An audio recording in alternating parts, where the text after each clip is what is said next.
우리 최정영 권사님이 한국을 몇 주 방문하실 계획인데 무사히 잘 다녀오시도록 기도해 주시면 감사하겠습니다.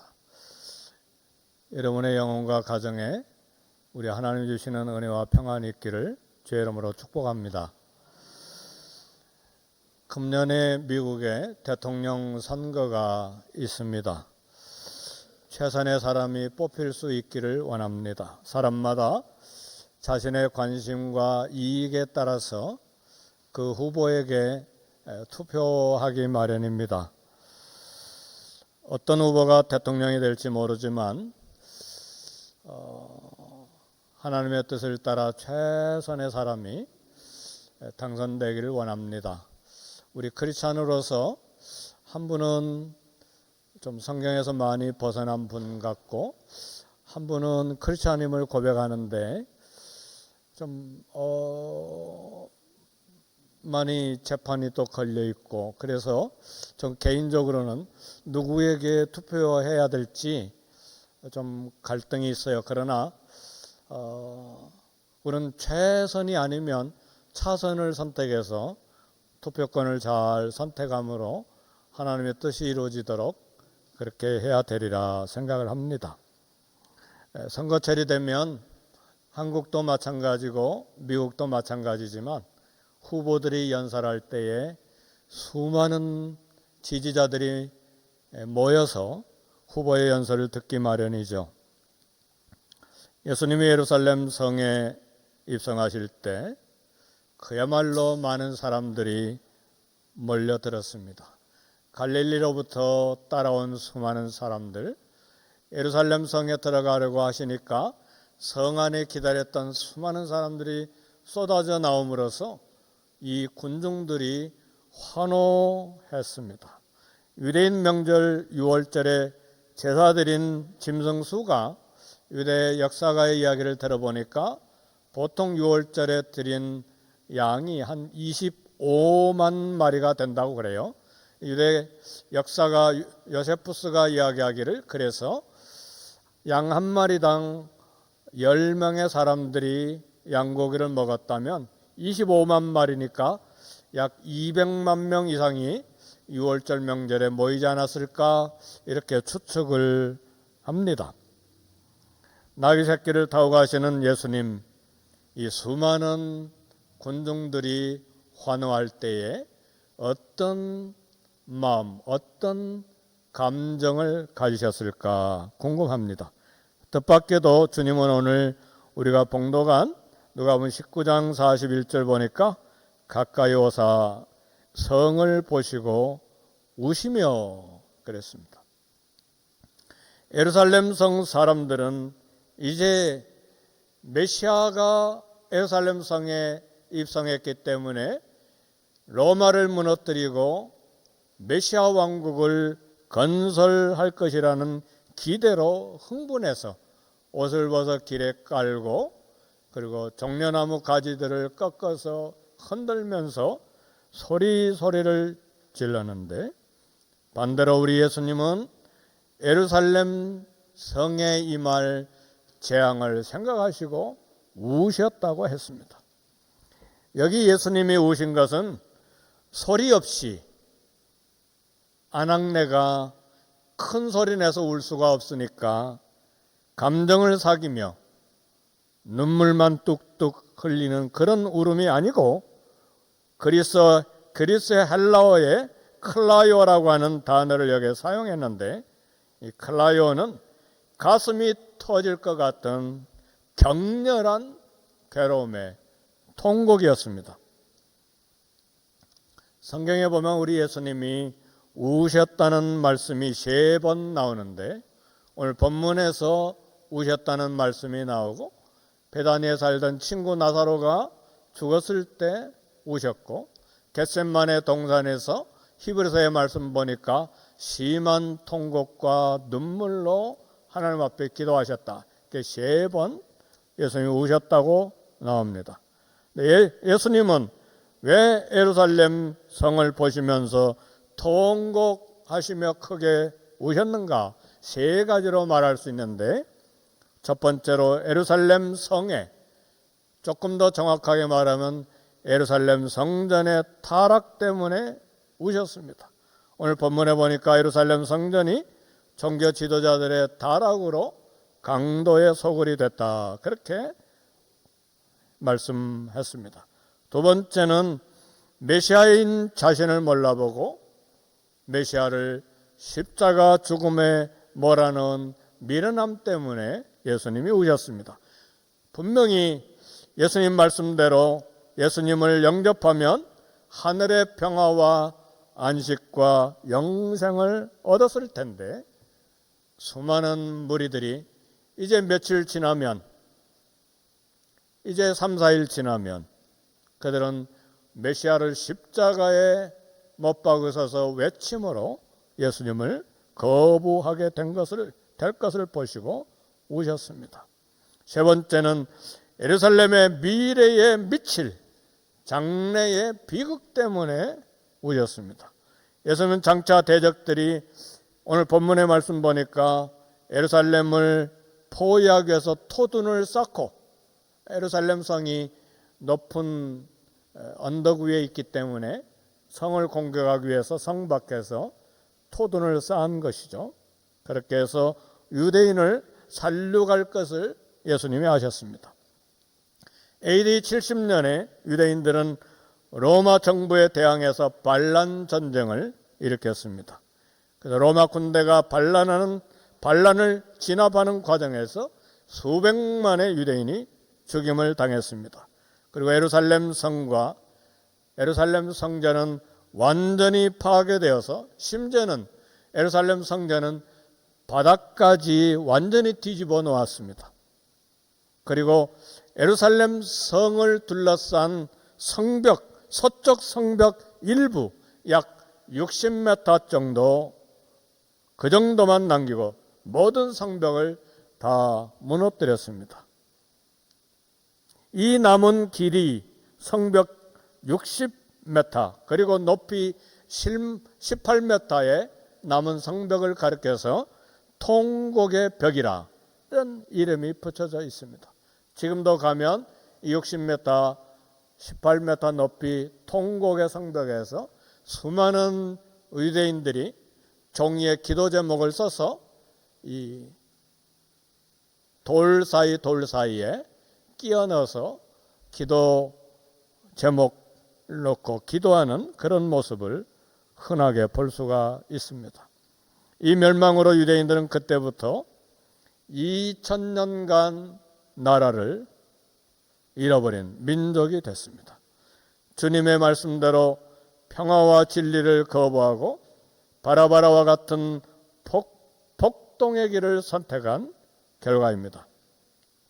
이처럼 예수님은 예루살렘 성의 타락, 그리고 메시아를 배척한 무지에 울고 유대민족이 만나게 될 장래의 비극 때문에 통곡으로 우신 것입니다. 예수님의 통곡은 그러나 유대민족과 예루살렘을 그것만을 위한 것은 아닙니다. 장차 예수님을 거부하는 세상의 모든 사람들을 위한 흘리신 눈물입니다. 오늘 또 예수님은 주님을 믿지 않고 죄를 즐기면서 사는 세상 사람들을 향해서 눈물을 흘리고 계십니다. 우리 주님의 눈물 앞에서 우리는 주님의 슬픔을 생각하고 우리의 신앙생활을 해 나가야 합니다. 예수님이 33년 생애 가운데 가장 큰 영광을 받으실 때가 종려주일인 그날 예루살렘 성에 입성하실 때였어요. 수많은 군종들이 예수님을 왕으로 메시아로 영접하고 환호했는데, 그러나 예수님은 그들이 배신할 것, 십자가에 죽음에 내줄 것을 아셨습니다. 따라서 우리는 주님의 피로 죄 용서받은 은혜, 그리고 우리를 구원해 주신 그 은혜에 보답하는 매일의 삶을 살아야 합니다. 첫 번째로 생각할 성전 정화 사건인데, 예루살렘에 들어가신 예수님이 성전에 들어가셨을 때의 첫 번째 하신 일은 메시아의 왕권을 선포하는 일이 아니었습니다. 첫 번째로 성전 뜰에서 장사하는 사람들을 내쫓으셨습니다. 이 당시의 성전은 제사를 빙계한 수많은 장사꾼들의 시장으로 변했습니다. 성전뜰에는 성전세를 내기 위해 돈을 바꿔주는 환정상들이 많이 있었습니다. 성인이 된 유대인들은 매년 성전세를 내는데 반세겔을 냈어요. 성인 한 사람당 반세겔. 반세겔은 오늘날로 말하면 옛날에도 마찬가지지만 장정이 이틀간 품삯이 반세겔입니다. 네, 이때 외국에 살던 유대인들이 성전세를 내기 위해서 예루살렘에 올 때에 자기가 살았던 나라 그리스, 로마, 이집트, 두로와 시돈 또 다른 나라의 그런 돈들을 가지고 와서 성전세를 낼 때는 유대인 돈으로 환전을 했습니다. 유대인 돈으로 환전할 때에 종교 지도자들이 환전비를 받아서 많은 돈을 벌고 있었습니다. 그리고 성전뜰에서는 하나님께 드릴 제사 드릴 제물용 가축을 팔고 있었습니다. 하나님께 드릴 흠없는 제물을 드려야 된다고 비싼 가격에 판매했습니다. 그 결과 성전뜰은 장사들의 소리, 가축들의 소리, 짐승들의 배설물이 가득하게 된 것이죠. 주님은 이것을 보셨기 때문에 사역 초기에 3년 전에도 성전을 정화하셨는데 3년 후 이제 며칠만 있으면 십자가에 못 박혀 죽으시는데도 3년이 지나는데도 그 장사가 계속되고 있었던 것입니다. 하나님의 말씀, 예수님의 말씀에도 불구하고 무시하고 장사를 계속하고 있었던 것입니다. 제사와 예배와 종교를 이용해 개인 이익을 얻으려고 하는 것은 주님이 대단히 통곡하고 울게 만든 죄에 속한 것입니다. 우리는 교회를 통해서 개인적인 이익을 얻으려는 유혹 경계해야 합니다. 하나님의 성전이 타락하면 반드시 하나님은 심판을 내리십니다. 솔로몬 성전도 제사장들이 그 안에 우상을 만들어 섬겼었습니다. 그 결과 솔로몬 성전이 무너지고 백성들은 바벨론 포로로 잡혀갔습니다. 예수님 당시의 성전은 헤롯 대왕이 80년 동안에 지은 대단히 웅장한 건물이었어요.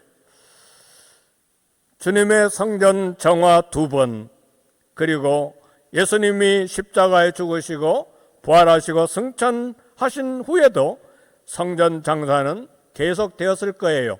왜냐하면 싫은 소리하는 예수님이 이미 죽고 세상에 없기 때문에 결국 AD 70년에 예수님이 승천 후 40년 만에 헤롯 성전도 완전히 파괴됐습니다.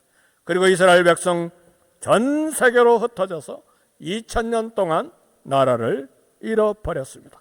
하나님이 임재하신 성전이라도 타락하면 하나님의 임재는 떠나는 것입니다. 하나님의 교회도 타락하면 하나님의 진노가 임하게 되는 것입니다. 요한계시록에 소개된 유명한 7교회는 이슬람에 의해서 완전히 사라져버렸습니다. 터키에 있는 그 유명한 소피아 성당이 지금은 이슬람 사원이에요.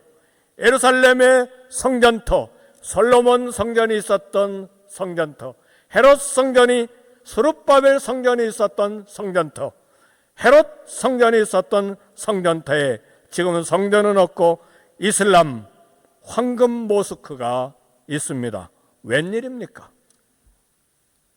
사랑하는 성도 여러분, 유대교나 가톨릭 교회가 저지른 죄를 우리는 되풀이해서는 안 됩니다.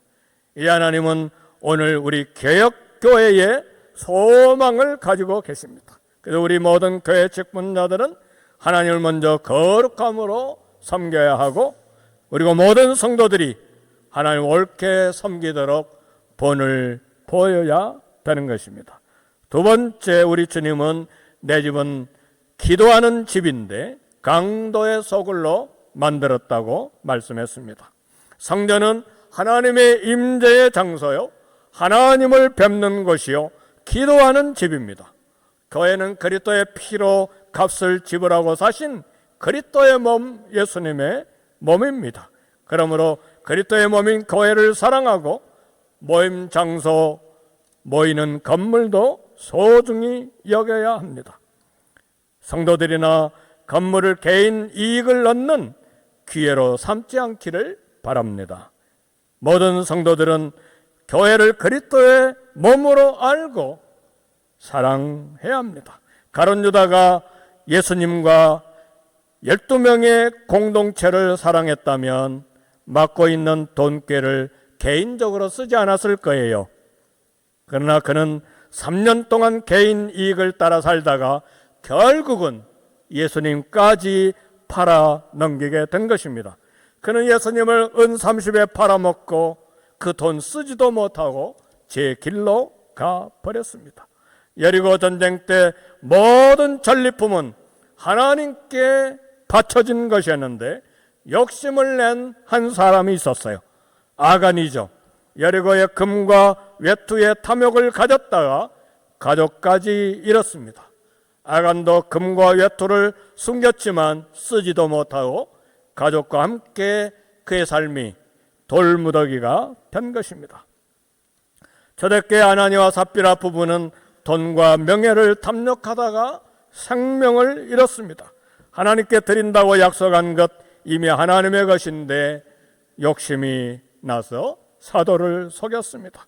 하나님께 드려진 모든 것, 그것이 작은 것이든 큰 것이든 물질이든 건물이든 성도들이든 다 하나님께 구별된 것입니다. 주님의 몸인 교회를 사랑하면 개인 이익을 위해서 사적으로 쓸 수 없는 것입니다. 우리도 주님을 사랑하지 아니하면 개인적인 이익에 유혹을 받기가 쉽습니다. 누구나 다 마찬가지예요. 그러나 누군가를 사랑하면 그 사랑하는 대상에게 항상 주고 싶어하는 것이 사람의 마음이에요. 우리는 본능적으로 우리 자녀들, 우리 손자, 손녀들을 사랑해서 무엇이든 주고 싶어합니다. 이것이 사랑의 마음이에요. 주님 사랑하십니까? 그리스도의 몸인 교회를 사랑하십니까? 그렇다면 교회에 대해 항상 무엇을 드려 기쁘시게 해드릴까를 생각하기 마련입니다. 주님 교회에 대해 항상 아름다운 것을 드려 무엇으로 주님을 기쁘시게 해드릴까를 생각하는 것이 주님을 사랑하고 교회를 사랑하는 성도들의 마땅한 자세가 되는 것입니다. 이스라엘 요바에 다비다라고 하는 과부 성도가 살고 있었습니다. 도르가라고도 말하는데 다비다는 주님을 사랑했기 때문에 가난한 과부들을 돕는 삶을 평생에 살았어요. 얼마나 다비다가 이처럼 주님을 사랑하고 과부들을 잘 섬겼는지 그녀가 죽을 때에 도움을 받았던 과부들은 그녀를 그냥 떠나보낼 수가 없었습니다. 그래서 룻다 있는 사도 베드로를 급하게 불러서 울면서 다비다가 어떤 선행을 했는지를 다 간증하고 다시 살려달라고 구했습니다. 그래서 살아났죠. 가이사랴의 로마 백부장 고넬료도 항상 기도하고 백성을 많이 구제한 경건한 사람이었습니다. 그도 하나님을 사랑했고 그의 경건 생활은 항상 주는 삶을 살았습니다. 하나님께서 그의 경건을 보시고 알고 계셨습니다. 그래서 천사를 보내시고 베드로를 보내서 고넬료 가족과 친척과 가까운 친구들을 다 불러서 구원해 주신 것입니다. 사랑하는 성도 여러분, 프랑스 철학자 파스칼은 우리가 잘 아는 유명한 이야기를 했습니다. 인간은 자연 가운데 가장 연약한 갈대다. 그러나 그 인간은 생각하는 갈대다. 저와 여러분, 오늘 인간은 갈대처럼 연약합니다. 그러나 생각하기에 존귀한 존재의 가치가 있는 것입니다. 우리가 잘 아는 말대로 생각은 행동을 낳고, 행동은 습관을 낳고, 습관은 인격을 낳고, 인격은 그 사람의 운명을 결정하게 됩니다. 이처럼 생각의 변화를 통해서 아름다운 인격이 되어 결정적으로 운명이 변한 사람 한 사람이 있는데, 미국에 1940년대에서 2009년까지 약 70 몇 살을 산 밀라드 풀러라고 하는 미국 사람이 있었어요. 밀라드 풀러는 사실은 기독교계에는 유명한 사람입니다. 그는 변호사였고 사업가였어요. 30대에 백만장자가 됐어요. 밀라드 풀러는 변호사 수임료가 얼마나 많은지 계속해서 변호사 수임료가 들어오고, 거기다가 사업까지 해서 막대한 수입이 그의 어카운트에 쌓이기 시작하는데, 수입이 어카운트에 쌓이는 그 재미로 정신없이 살고 있었어요. 근데 그 안에는 생각이 달랐어요. 돈만 버는 삶에 환멸을 느꼈어요. 그리고 이혼을 요구하고 집을 나가버렸어요. 나는 당신과 살 수가 없어. 돈 버는 재미에 어카운트에 계속해서 저축 디파짓 되는 게 재미에 정신없이 살고 있는데, 믿고 있었던 아내가 이혼하자고 집을 나가버리니까 너무나 충격을 받은 밀라드 풀러가 아내를 설득해서 아프리카 선교사로 나가서 3년을 아프리카에서 선교사로 살다가 미국에 돌아와서 재산을 다 처분했어요. 그리고 우리가 잘 아는 헤비타트 기관을 설립했어요. 헤비타트 운동은 전 세계 빈민층 가난한 사람들도 집다운 집에서 살 권리가 있다, 그렇게 주장하고 사랑의 집 짓기 운동을 펼치는 선교단체예요. 헤비타트 설립단체. 근데 아프리카나 아시아나 중남미에 이렇게 집을 지어줄 때 당신들 크리스찬이요? 그럼 절대로 우린 크리스찬이기는 하지만 예수 믿는다는 조건으로 집을 지어주는 게 아닙니다. 인간은 집다운 집에서 살 존재, 가치가 있습니다. 그리고 집을 지어준 거예요. 미국 카터 대통령도 헤비타트 회원으로 망치를 들고 세계를 다니면서 집을 지어준 그런 일한 대통령입니다. 밀라드 풀러가 2009년 죽기까지 70 몇 세 죽었는데 30년간 전 세계에 30만 채의 집을 지어줬습니다. 혼자 한 것이 아니라 생각의 변화에 감동을 받은 수많은 기부자들과 동역자들과 함께 이룬 역사예요. 받는 것보다 주님 사랑으로 주는 자로 생각이 바뀔 때에 기부자들과 동역자들이 생겨난 거예요. 사랑하는 성도 여러분, 어떻게 하면 여리고성의 아간, 가룟 유다, 성전의 환전상들, 성전의 가축을 바꿔서 이익을 막대하게 챙긴 종교 지도자들이 변화될 수 있을까요? 어떻게 하면 여리고성에 변화된 삭개오, 욥바의 탑이다, 가이사라의 고넬료, 초대교회를 섬겼던 바나바와 같은 삶으로 변화될 수 있을까요? 신앙생활의 생각과 신앙생활의 목표에 커다란 변화가 일어나야 합니다. 주는 자의 삶을 살겠다고 하는 작은 생각의 변화가 밀라드 풀러의 운명을 바꾼 것처럼 주는 자의 삶을 살겠다는 나의 오늘 이 시간에 작은 생각의 변화가 우리 인격의 변화와 운명을 바꾸는 결정적인 터닝 포인트가 됩니다. 나는 밀라드 풀러처럼 막 30만 채 지을 그런 재력이 없어요. 거대한 것이 아니라 내 삶의 조그만 영역에서 조그만 변화가 있을 때에 함께하는 사람들이 모이기 마련해요. 지금도 늦지 않았어요. 말씀으로 깨닫는 순간이 가장 빠른 시간입니다. 우리의 삶은 이제 살아온 날들보다 앞으로 살아야 될 날이 훨씬 짧게 남아있는 삶이에요. 그러나 하나님의 손이 함께 하시면 1년, 2년을 하나님의 손이 10년, 20년처럼 사용할 수 있도록 역사하시는 것입니다. 주님이 예루살렘에 입성하실 때에 첫 번째 일은 자객의 사형 언도를 내릴 로마 총독 빌라도를 없애는 일이 아니었어요. 주님께서 성전에 들어가 가장 먼저 하신 일은 성전을 정화하고 청소하는 일이었습니다.